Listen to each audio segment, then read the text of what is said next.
അപ്പോൾ നിങ്ങൾ രണ്ടുപേരും തീരുമാനം അങ്ങനെയാണെങ്കിൽ അങ്ങനെ നടക്കട്ടെ. എടാ ഒരു 5 മിനിറ്റ് ഞാൻ പോരാട്ടോ. ഏട്ടാ അവർ വെയിറ്റ് ഉണ്ടായിരിക്കും അല്ലേ? നീ പൊക്കോ.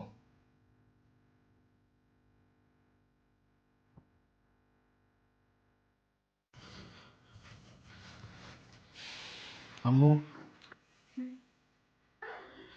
നിന്റെ തീരുമാനങ്ങൾക്ക് ഏട്ടൻ ഇതുവരെ എതിര് നിന്നിട്ടില്ല.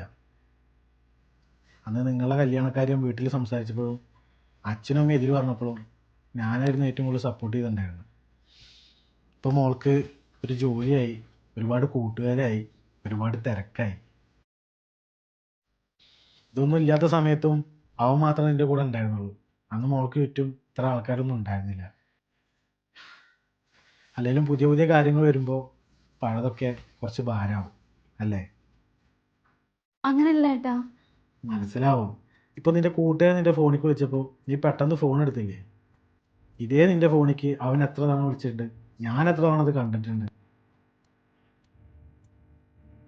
തിരക്കാവാം മോളെ, പക്ഷേ നമ്മളെ ഇഷ്ടപ്പെടുന്നവരെ വേദനിപ്പിച്ചുകൊണ്ടാവരുത്.